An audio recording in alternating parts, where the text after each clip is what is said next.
ग्रंथाधिराज समय सार। ग्रंथाधिराज समय सार पे स्वाध्याय चल रहा है। आज से 2000 साल पहले कुनकुन आचार्य देव ने प्राकृत भाषा में इस ग्रंथ की रचना की है। इसका पहला अधिकार पूर्व रंग है। उसमें अपने अंतिम 3 गाथाएं बाकी है, 36वीं, 38वीं और 38वीं। तो 35 गाथा तक अब तक अपना विषय हो गया है। अभी ये जो 36वीं गाथा है और 37वीं गाथा है, शायद दोनों आज चल सकती है। दोनों में निर्मम कैसे हुए उसकी बात है। मतलब सब लोग जानते हैं कि ये जीव मोह के कारण से दुखी है, लेकिन निर्मम कैसे होना, वो विधि कुनकुन आचार्य देव ने आज से 2000 साल पहले यहाँ बताई थी। तो 36वीं गाथा में वहां भी निर्मम होने की बात की है, लेकिन वहां भावक भाव से भेद ज्ञान करा के निर्मम होने की बात की है। और 37वीं गाथा में 37 नंबर में ये भाव से भेद ज्ञान करके निर्मम होने की बात की है। तो अपने ये भावक भाव क्या है और गेय भाव क्या है, उसको भी समझेंगे।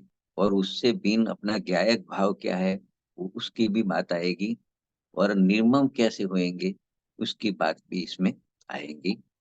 तो अपने बिना भूमिका ज्यादा किए अपने 36 नंबर की गाथा को प्रारंभ करते हैं। कुनकुन आचार्य देव की जो भाषा है प्राकृत, उसमें उसको थोड़ा पढ़ लेते हैं, बाद में हिंदी में भी पढ़ेंगे और उसको आगे चलाएंगे। नथी मम को विमोहो, उज्जति ओग एव अहम एको, तम मोहनि ममत्तम समयस्य वियायणा बेति। हरि गीत है हिंदी में इसका। 4 पॉइंट उसमें आएंगे। कोई भी गाथा में 4 पद होते हैं, मतलब मुख्य रूप से। तो यहाँ भी है, मोहादि मेरे कुछ नहीं, मैं एक हूँ उपयोगमय, हूँ मोह निरममता यही, वे कहे जो जाने समय। देखो यहाँ किसे कहते हैं, निर्मम किसे कहते हैं और कौन कहता है, दोनों बात आएगी इसमें। आयो, आवाज आयो। हाँ, आवाज आ रही है ना बराबर। हाँ, आवाज आयो, बोल। हाँ, ठीक है ठीक है। तो स्वपर का जानकार जो होता है પેલું એ और લાવ એટલે તમને सिद्धांत શું का લાવું? जानकार હા जो મને होता है, મને ભાવે છે હાથમાં। હા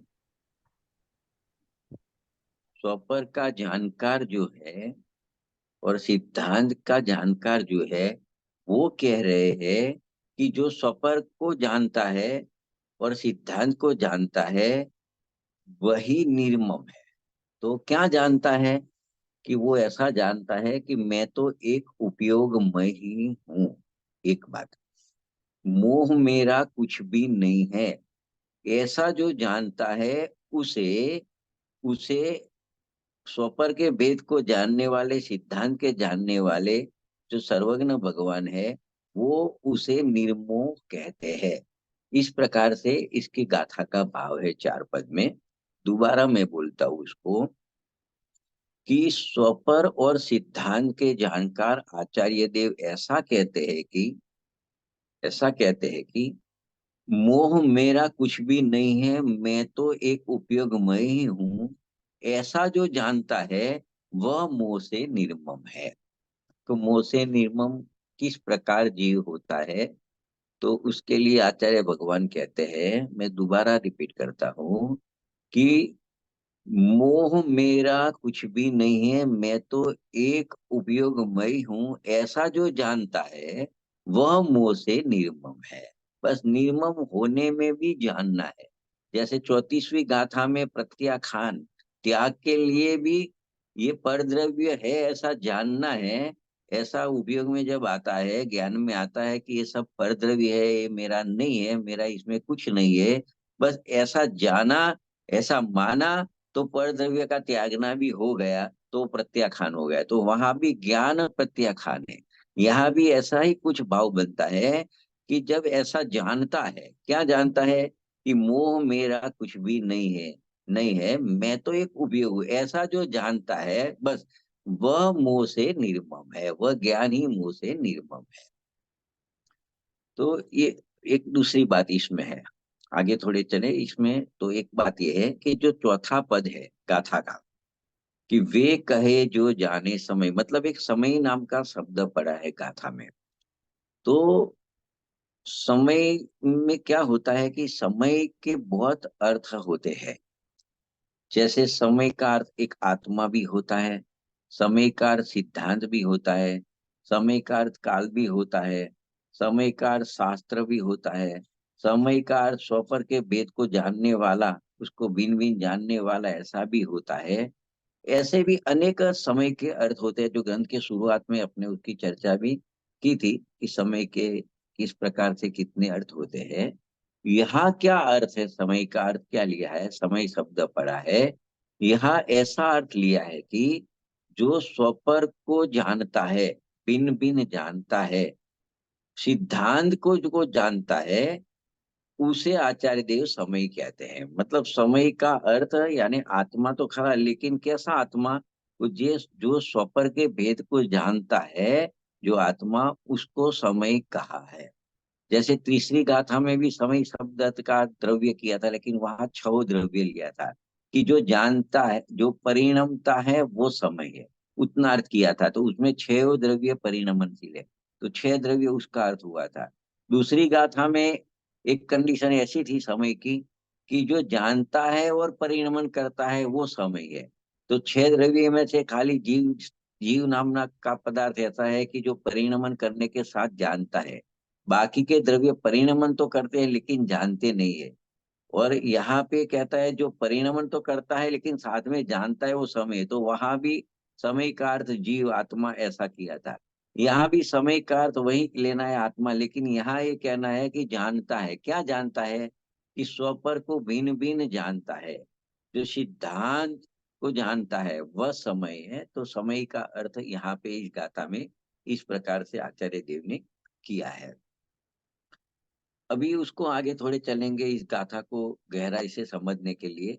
अमृतचंद्र आचार्य देव, उन्होंने आत्मख्याति टीका की उस्थानिका जो लिखी, उसमें उन्होंने लिखा कि इस अनुभूति से परभाव का भेद विज्ञान कैसे होता है। इस अनुभूति से मतलब जो आत्मा की अनुभूति हुई, तो वहां पे परभाव का भेद ज्ञान कैसे हुआ। जब ये आत्मा है, ऐसा आत्मज्ञान हुआ, ये जानने वाला है वही आत्मा है, ऐसा आत्मज्ञान हुआ, तो उसमें परभाव का भेद विज्ञान कैसे होता है।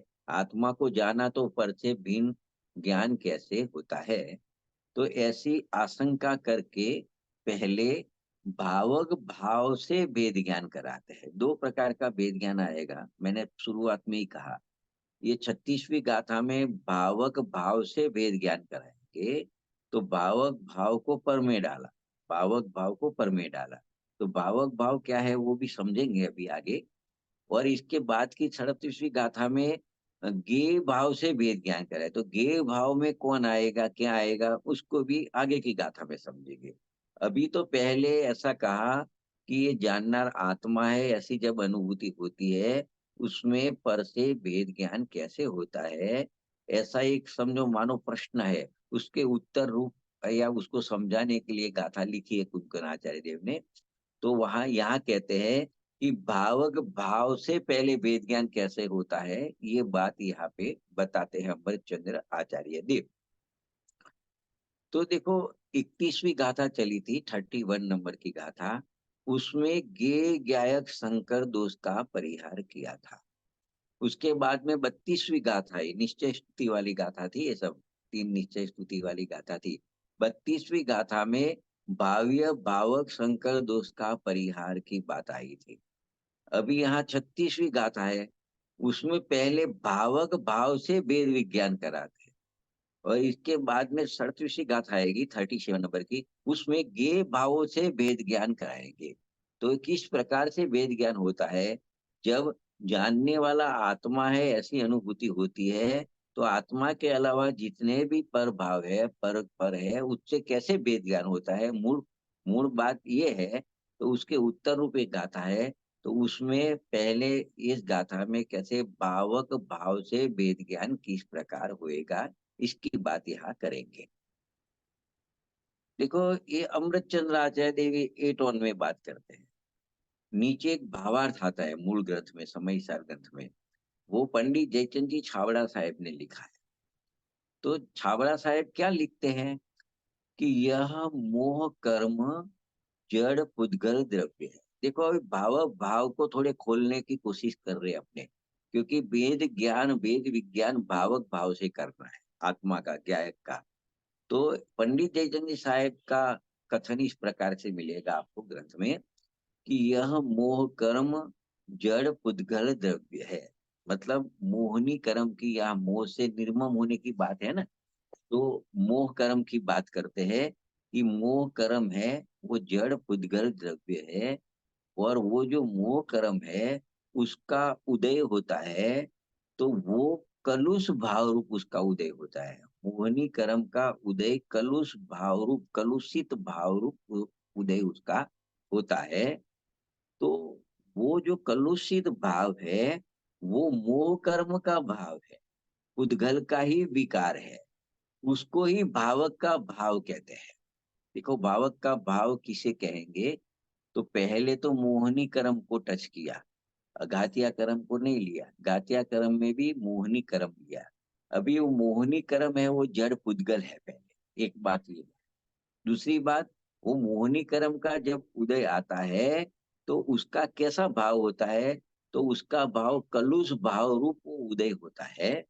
तो वो जो कलुष भाव हुआ वो मोह कर्म का भाव है, तो वो कलुष भाव भी पुद्गल का ही विकार है। और उसको ही भावक का भाव यहाँ कह दिया, भावक का भाव। भावक यानी मोह कर्म, खाली मोह कर्म नहीं लेने का, सत्ता में भी मोह कर्म तो पड़ा है, लेकिन सत्ता में पड़ा वाला मोह कर्म नहीं लेने का। जो कर्म अपनी स्थिति पूरी करके उदय को प्राप्त होता है, ऐसा मोह कर्म लिया। एक तो बात ये है, उदय वाला मोह कर्म लिया। और जब उदय होता है तो उसका कुछ भाव प्रकट होता है, वो भाव है वो कलुषित है, ऐसी बात की। तो उसको भावक भाव बोला। भावक यानी मोह कर्म का उदय, और भावक भाव यानी उसका कलुषित रूप भाव। तो उसको भावक भो कहा। उसको ऐसा भी कह सकते हैं कि वो विकार रूप उद्गल भाव, रागादि रूप मलिन भाव वो दिखाई देते हैं। अभी तो वो भावक का भाव यानी मोहनी कर्म का उदय का कलुषित भाव, मोह राग देश विकारी कलुषितता। अभी देखो क्या कहते हैं, उसके उससे भेद ज्ञान की बात अभी इसमें करेंगे निर्मम होने के लिए। तो कहते हैं जब उसका भेद ज्ञान होता है, तो भेद ज्ञान में ये मालूम होता है, उससे भेद में ये मालूम होता है कि चैतन्य शक्ति की व्यक्तता होती है, वो तो ज्ञान दर्शन उपयोग मात्र होती है। और जो ये कलुषता ज्ञान में आती है कि ये कलुषता का जो भाव आता है, जो रागदेश वो रागदेश मोह रूप है, वह द्रव्य कर्म रूप जड़ पुद्गल द्रव्य की कलुषता है। दो बात बताई। एक तो चैतन्य का परिणमन बताया, तो दर्शन ज्ञान मात्र चैतन्य का परिणमन। साथ में जो राग देश की कलुषता बताई, तो वो मोह कर्म पुद्गल जड़ की है। तब अभी क्या कह रहे हैं कि भावक भाव जो द्रव्य कर्म रूप मोह का भाव है, मतलब भावक भाव यानी मोह राग देश की कलुषता है, वो तो द्रव्य कर्म यानी जो मोहनी कर्म है, वो मोहनी कर्म का मोह का भाव है, उससे अवश्य भेद भाव होता है। और आत्मा अपने चैतन्य के अनुभव रूप स्थित होता है। मतलब जब ऐसा पता चलता है कि ज्ञान में एक साथ दो चीज जानने में आती है, एक तो ज्ञान दर्शन जो प्रकट होता है वह भी भाव पकड़ में आता है, और मोह राग देश की कलुषता भी ज्ञान में आती है, जानने में आती है। तो वेद ज्ञान क्या होता है कि जो ये दर्शन ज्ञान उपयोग है वो तो चैतन्य का परिणमन है, और जो राग देश है वो तो जो द्रव्य क्रम मोहनी है उसका परिणमन है, उसका भाव है, वो भावक का भाव है। तो इस प्रकार से वेद ज्ञान होता है, तब वो कलुषित जो मोह राग देश भाव है उससे भिन्न होके वो चेतन आत्मा चैतन्य के अनुभव में स्थित होता है। तो ये उसकी जो प्रयोजन थी, उस प्रयोजन से उसकी उसमें सिद्धि होती है, वेद ज्ञान से इतना होता है। मतलब दो भाव है, दो भावों को भिन्न भिन्न जाना, दो भावों को भिन्न भिन्न जाना कि जो राग देश कलुषता है वो तो जो द्रव्य कर्म है मोहनी कर्म उसका उदय रूप भाव है, मतलब वो भावक का भाव है, और जो ज्ञान दर्शन उपयोग है वो तो चैतन्य का परिणमन है। तो जब ऐसा परिणमन होता, ऐसा जब उसके ज्ञान में आता है, तब वो मोह राग देश जो कलुषित भाव है उससे भिन्न होके अपने चैतन्य में, अपने ज्ञान दर्शन उपयोग अपने चैतन्य में स्थित होता है। तो वहां पे धर्म होता है, वहां पे उसको धर्म की शुरुआत होती है, ऐसे वेद ज्ञान से। देखो इसमें क्या स्पष्ट होता है कि जानने देखने रूप परिणमन है, जानने देखने रूप जो परिणमन समय समय पे हो रहा है वो तो चैतन्य शक्ति की व्यक्ति है, व्यक्तता है। और राग देश रूप जो कलुषता है वो भावक का भाव होने से वो द्रव्य कर्म रूप जड़ पुद्गल का परिणमन है। तो जब यह कलुषता मोर राग देश की कलुषता ज्ञान में ज्ञात होती है, जानने में आती है, तो उसी समय ज्ञान भी मलिन दिखाई पड़ता है। लेकिन ज्ञान कभी मलिन होता नहीं है। यदि इस ज्ञान की और राग की भिन्नता ऐसे जान लेवे, भले राग ज्ञान भी मलिन दिखता है लेकिन ज्ञान कभी मलिन नहीं होता है, ऐसी भिन्नता जो जान लेवे तो आत्मा अपने अनुभव में अवश्य स्थित होता है। अपने आत्मा के अनुभव में स्थिरता कैसे आवे, तो यहाँ ये बता रहे हैं कि मोहनी कर्म का जो उदय आया, तो मोहनी कर्म के उदय में उसका भाव जो कलुषित है वो राग देश रूप है, वो अपने ज्ञान उपयोग में जानने में आता है। लेकिन जब वो ज्ञान का परिणमन और राग का परिणाम दोनों भिन्न भिन्न ऐसा जान लेता है, तो राग का परिणमन है वो तो जो मोहनी कर्म है उसका भाव का भाव है, और जानना जानना जो परिणमन है वो तो चैतन्य का परिणमन है। ऐसा जब उसे वेद ज्ञान होता है तो अपने चैतन्य में स्थित होता है। तो यहाँ से धर्म की शुरुआत होती है। ऐसा यहाँ कुनकुन आचार्य, अमृतचंद्र आचार्य, पंडित जयचंद जी छाबड़ा साहेब अपने को समझाते हैं। इसको और अमृतचंद्र आचार्य ने थोड़ा मतलब एकदम सरल करके उसको और टीका में समझाया है। थोड़े शब्द है वो थोड़े एकाग्रता से सुनने पड़े ऐसे है, लेकिन बहुत स्पष्ट किया हुआ है इस भाव को। वो आचार्य देव का जो अभिप्राय है कहने का वो इस प्रकार है, देखो कि निश्चय से फलदान की सामर्थ्य प्रकट होकर भावक रूप होने वाले उद्गत द्रव्य से रचित मोह मेरा कुछ भी नहीं है। ज्ञानी ये जानता है, क्या जानता है कि ये मोह क्या है, किससे रचित है, तो क्या पुद्गल द्रव्य से रचित है। क्यों पुद्गल द्रव्य से रचित है, क्योंकि जब वो मोहनी कर्म है वो उदय रूप होता है तो भावक रूप होता है, मतलब वो रागदेश रूप होता है। तो वो पुद्गल द्रव्य मोहनी कर्म से रचा हुआ रागदेश है। तो वो जो उसको मोह बोला, एक नाम बोले तो मोह, दो नाम बोले तो रागदेश, चार नाम बोले तो क्रोध मान माया लोभ, मतलब वो जो कुछ भी विकार है उसको एक नाम दिया मोह। वो मोह ज्ञानी ऐसा जानता है कि मेरा कुछ भी नहीं है, क्योंकि वो तो भावक का भाव है। एक बात, और यहाँ से बात करें वो मेरा कुछ भी नहीं है, यहाँ से बात करें तो कि अपना ज्ञायक स्वभाव तो टंकोत्कीर्ण एक है, परमार्थ से वो पर के भाव द्वारा भाव्य रूप उसको करना अशक्य है। क्या कहते हैं कि अपना जो ज्ञायक स्वभाव है वो तो हमेशा ज्ञान रूपी परिणमन करता है, वो ज्ञान रूपी परिणमित होता है।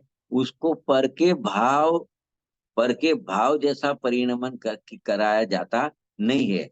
मतलब जो भावक का भाव है, राग देश कलुषित भाव है, तो ज्ञान कभी राग देश रूप परिणमित होता नहीं है। यहाँ तो कहते हैं वो ऐसा परिणमन होना अशक्य है। वो टंकुत किम ज्ञायक स्वभाव पर के द्वारा पाया जाना अशक्य है। मतलब भाव्य रूप करना उसको अशक्य है। भाव्य रूप करना, पाया जाना, मतलब वो पर के भाव रूप नहीं हो सकता। उसका भवन पर के भाव रूप नहीं होता। उसका भवन, उसका परिणमन चैतन्य शक्ति रूप होने से ज्ञान दर्शन रूप ही रहता है। दूसरी बात यहाँ क्या है कि स्वयं ही निरंतर विश्व को प्रकाशित करने में चतुर है। अपना ये जो ज्ञान है ना, ज्ञान परिणमन, उसकी महिमा पहले करते हैं और उसका स्वरूप बताए कि विश्व को प्रकाशित करने में चतुर, ऐसा अपना ज्ञान स्वभाव है। और क्या बोलता है, विकास रूप शाश्वत प्रताप संपत्ति सहित है। मतलब एक प्रभुत्व नाम की शक्ति है। उसको यहाँ पे थोड़ा टच किया है हमारे चंद्र आचार्य देव ने। तो वो भगवान आत्मा है। यहाँ शॉर्ट में क्या कहना चाहते हैं कि जो अपनी आत्मा है, भगवान आत्मा है, उसके पास जो चैतन्य शक्ति है, उसकी चैतन्य शक्ति मात्र अपना स्वभाव है। वो चैतन्य शक्ति मात्र स्वभाव भाव के द्वारा ये ऐसा जानता है कि परमार्थ से तो मैं एक ही हूँ। परमार्थ से मैं एक ही हूँ। भले समस्त परद्रव्यों के परस्पर साधारण अवगाहन का निवारण करना अशक्य है। मतलब क्या है कि ज्ञान का स्वभाव जानना है, और पर द्रव्य जो है, रागादि भाव है, उसका स्वभाव जानने में आना, वो ज्ञेय है। तो उसको बोलते हैं परस्पर साधारण अवगाह। एक परस्पर साधारण अवगाह यानी क्या कि ये जो भावक का भाव है, वो जानने में आवे, ज्ञान के जानने में आवे, ऐसा उसका स्वभाव है। और ज्ञान का स्वभाव है जितने भी द्रव्यों के जो भाव है उसको जान लेवे। उसको कहते हैं परस्पर अवगाह देना। मतलब अपने अपने स्वभाव रूप परिणमन करना। वो जो भाव है पर द्रव्य के, वो ज्ञान के द्वारा जानने में आते हैं। और ज्ञान का स्वभाव है कि पर द्रव्य के भाव को जाने बिना रहता नहीं है, और उसका निवारण कर सकते नहीं हो। पर द्रव्य है, पर द्रव्य के भाव है, वो ज्ञान में जानने में आएंगे आएंगे आएंगे। और ज्ञान उस सबको जानेगा जानेगा जानेगा, उसका निवारण कभी हो नहीं सकता है। तो इसमें क्या कहना है, उसको दृष्टांत देके भी थोड़े समझाएंगे कि मेरा आत्मा और जड़ पदार्थ, दो चीज लिया देखो अभी इसको समझाने के लिए। एक तो मेरा आत्मा, और दूसरा लिया जड़ पदार्थ, दो लिया। जैसे एक श्रीखंड होता है, श्रीखंड होता है, उसमें दही भी होता है, चीनी भी होती है, और वो दोनों एक में एक जैसे हो रहे हैं। तभी दही में दोनों एक में एक जैसे हो रहे हैं, एक में एक कभी होते नहीं है। ऐसे अपनी आत्मा और जड़ पदार्थ दोनों परस्पर अवगाह संबंध से एक मेघ जैसे दिखते हैं, हो रहे ऐसा लगता है, लेकिन एक होते नहीं है। लेकिन जब शिखंड में दही और चीनी दोनों एक एक दिखते हैं, लेकिन स्वाद भेद से दोनों भिन्न भिन्न अनुभव में ज्ञान में आते हैं। इसमें जो दही का स्वाद है वो अलग है, और मीठा मीठा स्वाद है चीनी का है, शक्कर का है। ऐसे स्वाद भेद से दोनों को भिन्न जाना जाता है। तो इसी प्रकार से ये जो जड़ पदार्थ है, उसका स्वभाव अलग है, जड़ है, और आत्मा का स्वभाव चैतन्य है। तो भले एक जैसे एक अवगाह रूप रहे हुए हैं, लेकिन दोनों को स्वभाव भिन्न भिन्न है, तो उसको भिन्न भिन्न जाना सकता है। तो उससे जड़ से मैं भिन्न हूँ।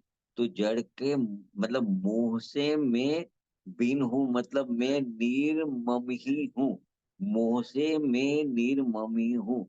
मतलब मोह से मेरा कोई संबंध नहीं है, क्योंकि मैं सदा अपने में ही एकत्व को प्राप्त होता हूँ, और मैं जहाँ जैसा हूँ वहां वैसा ही स्थित रहता हूँ। तो मोह है उसके प्रति मैं निर्मम हूँ, मैं कभी मोह रूप होता ही नहीं हूँ। इस प्रकार मोह जो भावक का भाव है, उससे भेद ज्ञान हुआ कि मैं तो एक चैतन्य स्वभाव वाला ही हूँ, और जो मोह है वो तो जड़ स्वभाव वाला है। तो मैं तो एक रूप रहता हूँ, तो मोह के स्वभाव रूप कभी होता नहीं हूँ। इसके लिए मोह के प्रति मैं निर्मम हूँ। तो इस प्रकार मोह जो भावक का भाव था, उससे अपनी आत्मा भिन्न है, ऐसा भेद ज्ञान हुआ। देखो अभी और समझते हैं उसको, कि यहाँ शिखंड का उदाहरण देकर ये कहना चाहते हैं कि समझ द्रव्यों का परस्पर एक क्षेत्रावकाश संबंध है, ऐसा समझाया। मतलब आकाश के एक प्रदेश में छह छह द्रव्य एक ही प्रदेश में रहते हैं। तो एक क्षेत्रावकाश संबंध पहले समझाया शिखंड के माध्यम से, और उसमें शिखंड में दही और चीनी की भिन्नता स्पष्ट की। ऐसे यहाँ आत्मा की और आत्मा के अलावा जितने भी परद्रव्य है उसकी भिन्नता भी यहाँ स्पष्ट कर दी। श्रीखंड है वो दही और चीनी मिलाकर बनाया जाता है, एक बात। श्रीखंड में दही और चीनी एक जैसा ही दिखाई देते हैं, दूसरी बात। तीसरी बात, ऐसा होने पर भी जब उसको चखते हैं, उसको चखने पर दही की खटास और चीनी की मिठास अलग अलग जानने में आती है। इससे ये पता चलता है कि भले मिले हुए शिख दही और चीनी मिले हुए दिखाई देने पर भी वस्तु तरीके देखे तो दोनों मिले नहीं हैं, दोनों भिन्न भिन्न है। क्योंकि यदि जो पूर्ण तरह से वो मिल जावे, मिलकर एक हो जावे, तो उनका भिन्न भिन्न स्वाद आना संभव नहीं हो सकता है। तो जब दोनों एक मिले हैं, एक जैसे मिले हैं ऐसा लगता है, फिर भी स्वाद भेद से दोनों को भिन्न भिन्न जाना जाता है। इससे नक्की होता है कि जब दोनों मिले हुए दिखाई देते हैं, उस टाइम भी संपूर्णपणे मिले नहीं है। दही दही है और चीनी चीनी है, तभी दो स्वाद एक साथ में आते हैं। खट्टा मीठा ऐसा स्वाद आता है श्रीखंड का। इसका मतलब दोनों मिले हुए दिखाई देने पर भी दोनों भिन्न भिन्न है। तो ये तो एक दृष्टांत में श्रीखंड की बात हुई, दही और चीनी की। इसी प्रकार इसी प्रकार आत्मा की तो जानने वाली ज्ञातुता है, और जानने में आने वाली मोह है। अज्ञानी को वो दोनों का अभेद अनुभव होता है, फिर भी स्वाद भेद के कारण उनकी भिन्नता जानी जा सकती है। आत्मा तो निराकुल स्वाद वाला है, और ये मोह है आकुलता का स्वाद वाला है। जहां जहां मोह होता है वहां आकुलता होती है, और जहां जहां आत्मा का अनुभव होता है तहां तहां निराकुलता का स्वाद आता है। तो अज्ञानी को दोनों एक अभेद अभेद मालूम होता है उनको, फिर भी दो स्वाद अलग अलग है। मोह का स्वाद लेते हो तो आकुलता का स्वाद आता है, और ज्ञानी आत्मा का स्वाद लेता है तो उसको निराकुलता का स्वाद आता है। तो ज्ञानी को दोनों पृथक पृथक अनुभव में भाषित होते हैं। इससे ज्ञानी उसको दोनों का स्वाद अलग अलग आता है, उससे ज्ञानी को पता है। इसके लिए ज्ञानी ऐसा निर्णय कर लेता है कि आकुलता स्वभाव वाला जो मोह है वो मेरा कुछ भी नहीं है, क्योंकि मैं तो निराकुल स्वाद वाला ज्ञान ही हूँ।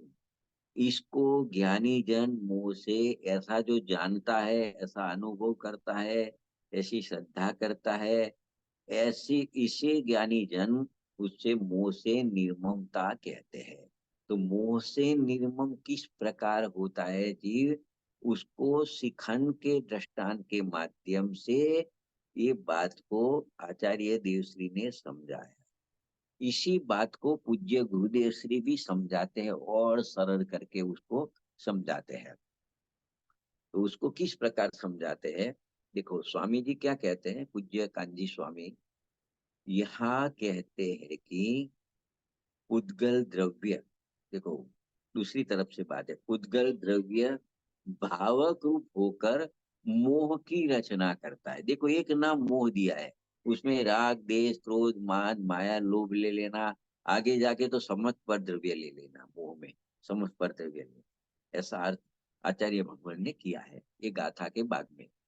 तो देखो अभी क्या कहते हैं स्वामी जी कि पुद्गल द्रव्य भावक रूप होकर, भावक रूप होकर यानी कि जो मोहनी नाम का पुद्गल द्रव्य है वो भावक रूप होकर, यानी जब वो कर्म का उदय आया तब वो भावक रूप होता है। एक बात, वो मोह की रचना करता है। जब भावक रूप होता है मतलब कर्म का जब उदय आता है तब मोह की रचना होती है।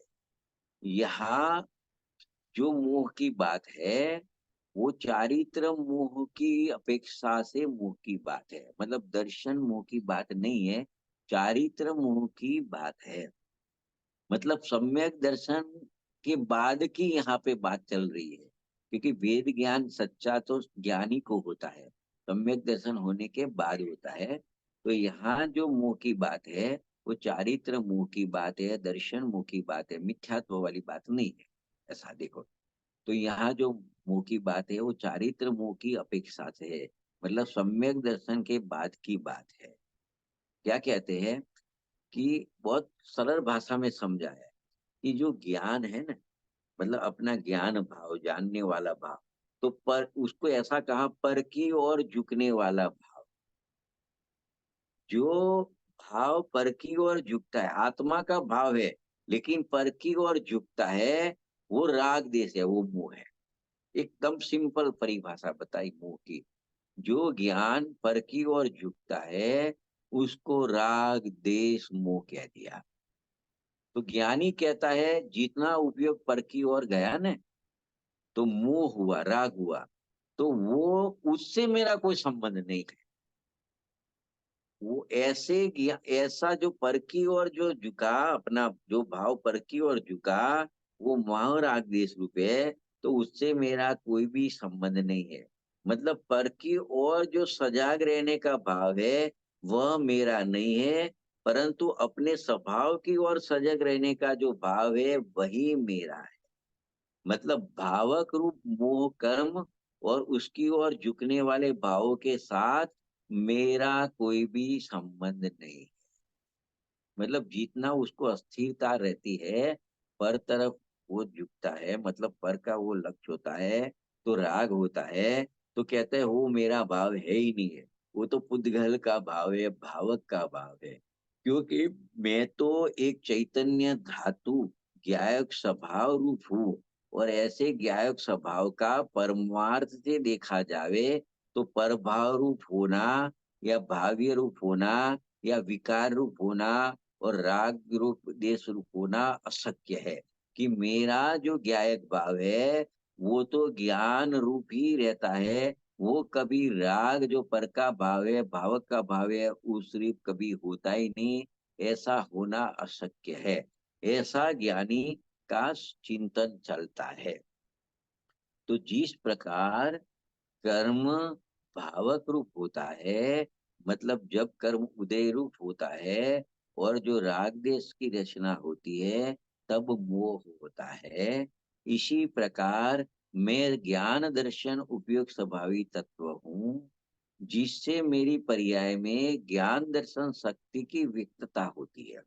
जैसे मोहनी कर्म उदय को प्राप्त होता है तो मोह होता है, मोह रूप परिणमन होता है।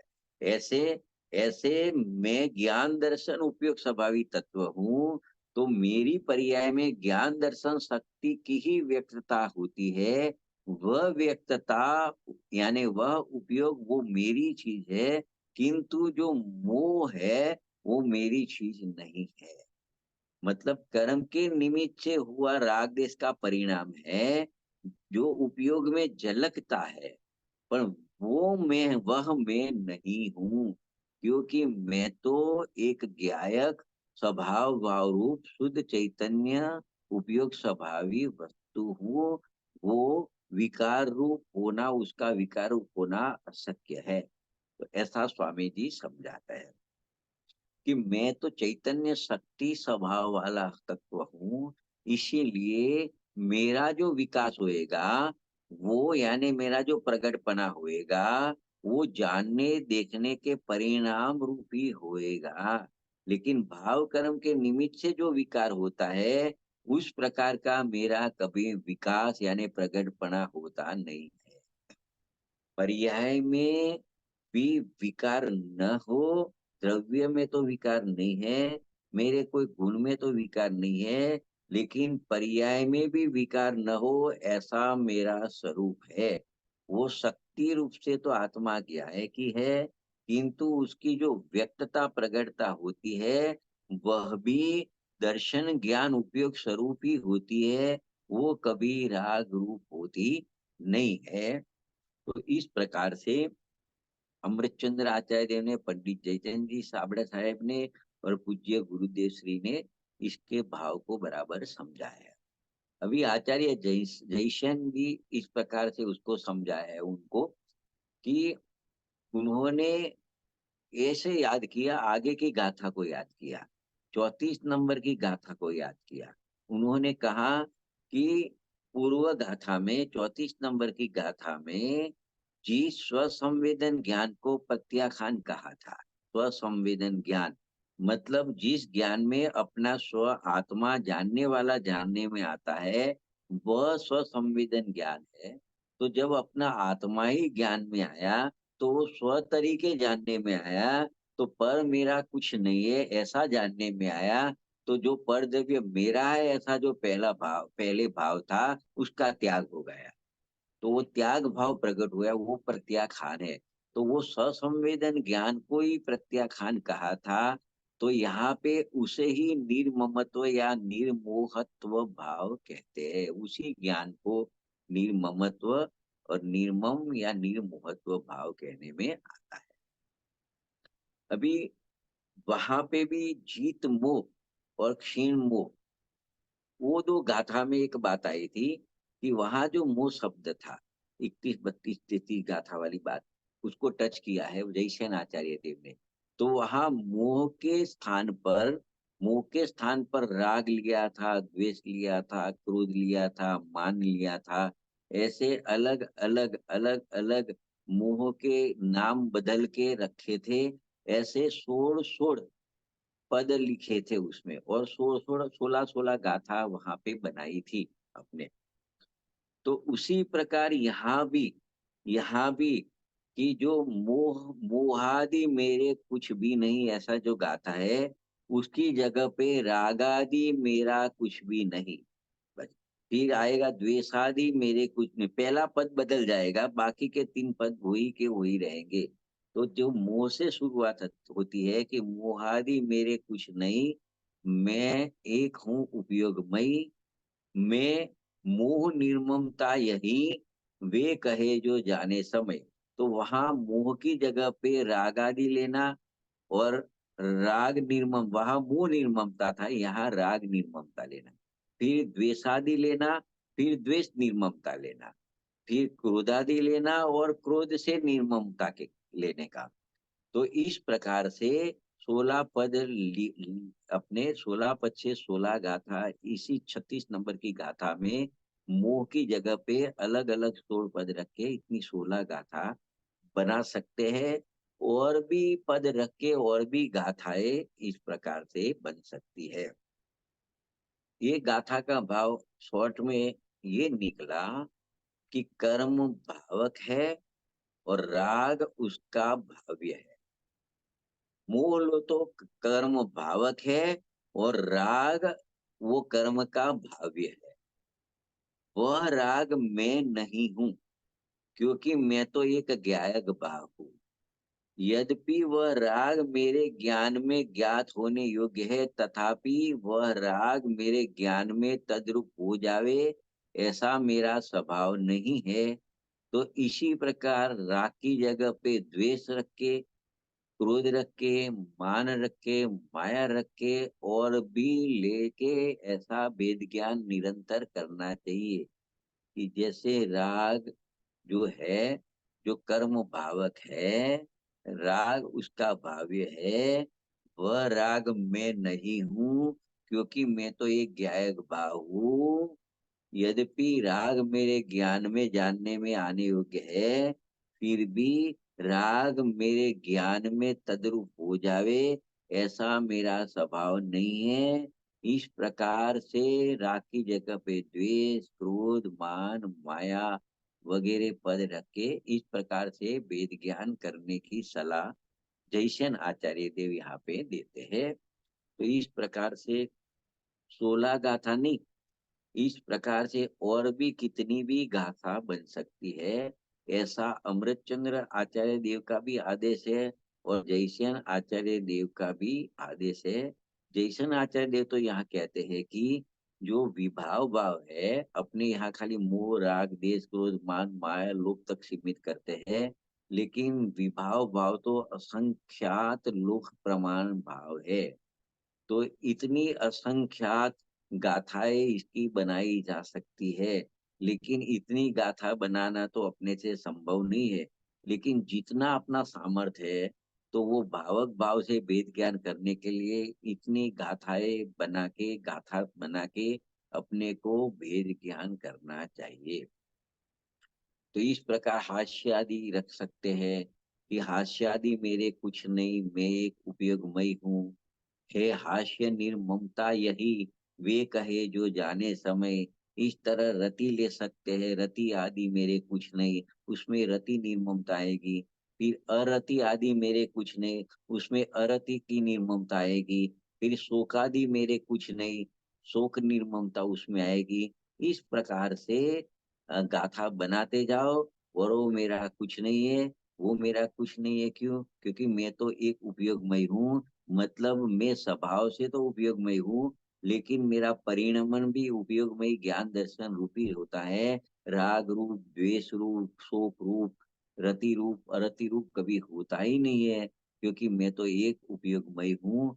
जब ऐसा वेद ज्ञान होता है, तो मोह से निर्मम, मोह निर्मम होता है, राग निर्मम होता है, द्वेष निर्मम होता है, सब प्रकार की कसाई से निर्मम होता है। तो इस प्रकार से जानना चाहिए और इस प्रकार का अभ्यास करना चाहिए।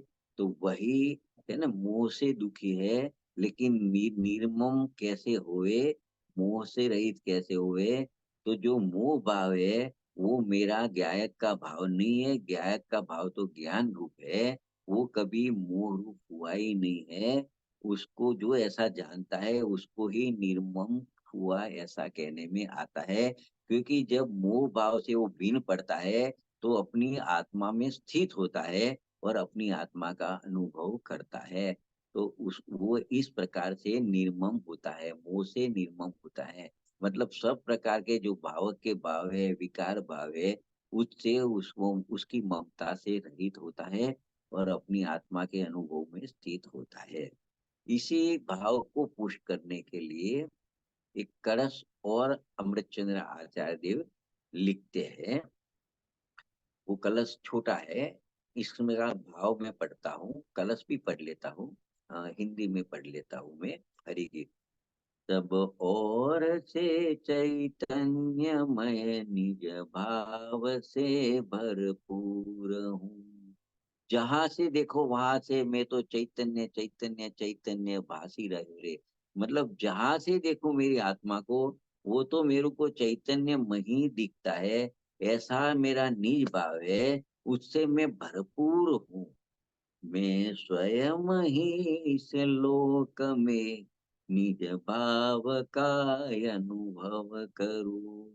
यह मोह मेरा कुछ नहीं, चैतन्य का घन पिंड हूँ शुद्ध चिद घन महानिधि में स्वयं एक अखंड हूँ।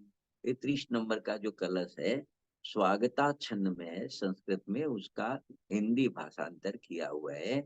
इसमें आचार्य भगवान को ये कहना है कि इस लोक में मैं स्वयं ही अपने एक आत्म स्वरूप का अनुभव करता हूँ, जो चारों ओर से अपने चैतन्य रस से भरपूर है। ऐसी आत्मा है, उसका मैं निरंतर अनुभव करता हूँ। और जो यह मोह है, वो मेरा कुछ भी नहीं है, क्योंकि मैं तो शुद्ध चैतन्य के समरूप तेज पुंज का निधान हूँ। तो इस प्रकार से जो मोह से निर्मम हूँ, ऐसे भाव को इस प्रकार से भावने की इसमें भावना व्यक्त की है। और एक बनारसी दास जी ज्ञानी हो गए, उन्होंने समय सार नाटक में भी इस प्रकार कहा है। अडिल छंद है, कहे विचक्षण पुरुष सदा में एक हो, अपने रस सो भर्यो आपनी टेक हो, मोह कर्म मम नाही नाही ब्रह्मकूप है, शुद्ध चेतना सिंधु हमारो रूप है। मतलब नाही नाही, मोह कर्म मम नाही नाही। तो नास्ति वाचक शब्द 2 बार आया, मतलब 2 बार आया तो उसका अर्थ 2 बार नहीं समझवा, उसका अर्थ अनेक बार होता है। जैसे कोई कहे कि तू बार बार यही बात करता है, इसका अर्थ खाली बार बार यानी 2 बार नहीं, अब तू अनेक बार तू ये कार्य ऐसा करता है, ऐसा भाव निकलता है। इस प्रकार आचार्य देव यहाँ कहते हैं कि तू बार बार यह विचार कर कि मोह मेरा कुछ भी नहीं है। ऐसा बार बार बार बार बार बार विचार करके मोह मेरा कुछ भी नहीं है। तो 2 बार नास्तीन शब्द का प्रयोग करके आचार्य देव इस बात पर वजन डालना चाहते हैं। वो ऐसा कहना चाहते हैं कि चाहे एक बार कहो या 1000 बार कहो, बात तो यह ही है कि मोहादि विकारी भाव और पर पदार्थ मेरे कुछ भी नहीं है। मोह तो मेरा नहीं है, साथ में पर पदार्थ भी मेरा नहीं है, ऐसा ले लिया इसमें। बनारसी दास जी ने ऐसा ले लिया। तो गाथा में और जो कलश है, उसमें तो अकेले मोह से निर्मम होने की बात की थी। यहाँ अपने साथ मोह के साथ मतलब पर पदार्थ को भी ले लिया। तो पर पदार्थ को लेने का कारण यही है कि जो 16 पद बनाए थे, उसमें जो मोह राग देश नौ नो कसाई लिया था, बाद में कर्म लिया, नो कर्म लिया, मन लिया, वचन लिया, काय लिया और 5 इंद्रियां ले ली। उस सबसे निर्मम होने की बात, वहां जो मुख्य 16 पद आचार्य भगवान ने लिखे, उसमें ये सब भी कर्म नो कर्म भी ले लिया, मन वचन काय भी ले ली, 5 इंद्रिय भी ले ली। तो ये सब तो पर पदार्थ ही है। तो ये भी मेरे कुछ भी नहीं है, क्योंकि मैं तो एक शुद्ध चिद्घन महानिधि हूँ, ज्ञानानंद स्वभावी ध्रुव तत्व हूँ। और वो ज्ञानानंद स्वभाव के अतिथि आनंद के रस से भरा हुआ हूँ। तो मैं तो अपने में अपनापन का ही अनुभव करता हूँ। यह मोहादि या तो ये परद्रव्य मेरा, उसमें मेरा रंच मात्र भी अपनापन नहीं है। एक कलश में चिदघन शब्द था, चिदघन। तो चिद घन, चिद यानी तो ज्ञान घन ऐसा होता है, लेकिन इसका अर्थ इस प्रकार से लेना किया जा सकता है। चिद घन भी कह सकते हो, ज्ञान घन भी कह सकते हो, दर्शन घन भी कह सकते हो, आनंद घन भी कह सकते हो, शक्ति घन भी कह सकते हो। इस प्रकार आत्मा का जो अनेक अनंत गुण है, वो सब गुणों का घन पिंड कह सकते हो कि ऐसा घन पिंड मैं हूँ, क्योंकि मैं तो अनंत गुणों का घन पिंड हूँ। और मोहादि विकारी भाव और शरीर आदि जितने पदार्थ है, वो मेरे रंच मात्र भी नहीं है। ऐसी भावना तब तक भाना कि जब तक कि इस चिदघन आत्मा का अनुभव न हो जाए। और हमारा उपयोग चिद घनमय न हो जावे, मतलब परिपूर्णता पर्याय में भी प्रकट नहीं हो जावे, तब तक ये भावना भाना, ऐसा आचार्य भगवान की पूर्ण पर्याय हो जावे, वहां तक ले जाने की भावना है। तो ऐसे यहाँ 36 नंबर की गाथा अपने पूरी की। उसका मुख्य विषय था भावक भाव से वेद ज्ञान कराया। भावक भाव यानी, भावक यानी मोहनी कर्म लिया। वो मोहनी कर्म भी सत्ता में पड़ा है, वो बंद रूप है वो नहीं, जो उदय रूप आया वो लिया। और उदय रूप कर्म, जब कर्म का उदय आया तो उसका जो भाव है कलुषित भाव है, तो उसको राग देश आदि ले लिए। तो वो मेरा परिणमन नहीं है, मैं तो एक दर्शन ज्ञान उपयुक्त स्वभावी आत्मा हूँ। तो मेरा परिणमन तो ज्ञान दर्शन ही, जानना जानना ही है। ये रागादि भाव मेरे भाव नहीं है, क्योंकि मैं ज्ञान मात्र होने से रागादि रूप भाव रूप होना अशक्य है। तो मैं कभी रागादि भाव रूप हुआ ही नहीं हूँ। ऐसा वेद ज्ञान निरंतर ज्ञानी वेद ज्ञान करता है, तो वो रागादि भावों से भिन्न होकर अपने ज्ञानानंद स्वभाव में लीन स्थिर होता है। तो वो बिल्कुल चिद घन रूप पूर्ण तरह से हो जाता है। तो ऐसे इस गाथा में इस तरह का भाव है। तो यहाँ पे भावक भाव से भेद ज्ञान कराया। अभी इसके आगे की गाथा जब आएगी अपने नेक्स्ट वेनसडे को, उस टाइम गे भाव से वेद ज्ञान कराएंगे। तो 4 प्रकार के वेद ज्ञान हो जाएंगे। एक तो 31 गाथा में गे ज्ञायक शंकर दोष का परिहार कराया था। 32वीं गाथा में भाव्य भावक शंकर दोष का परिहार कराया था। 36वीं गाथा में भावक भाव से वेद ज्ञान कराया। और 37वीं गाथा में गे भाव से वेद ज्ञान कराएंगे। मतलब सभी प्रकार से आत्मा के अलावा जितने भी पदार्थ है, सबसे वेद ज्ञान करा के उनसे अपनी आत्मा को भिन्न करके, भिन्न जान के, भिन्न मान के एक अपनी आत्मा में ही रमण करना, ऐसा 38वीं गाथा में बताएंगे। क्योंकि उसको अभी रहने के लिए, स्थिर होने के लिए, लीन होने के लिए अपना एक गायक भाव ही बचता है। क्योंकि भावक भाव से भी भिन्न हो गया, गेय भाव से भी भिन्न हो गया, तो ऐसा भिन्न हुआ हुआ गायक भाव ही रहा। तो वो गायक भाव में ही लीन स्थिर होता है, उसका ही संचेतन होता है, ऐसा 38वीं गाथा में आएगा। तो यहाँ पे अपने इस बात को विराम लेते हैं। और अगले सेशन में अपने 37 नंबर की जो गाथा है, गेय भाव से वेद ज्ञान होएगा। तो गेय भाव किसे कहेंगे, गायक भाव कौन है, वो उससे जुदा कैसे है, किस प्रकार से वेद ज्ञान होता है, वो सब बातें अगली गाथा में आएगी। यहाँ अपने विराम लेते हैं।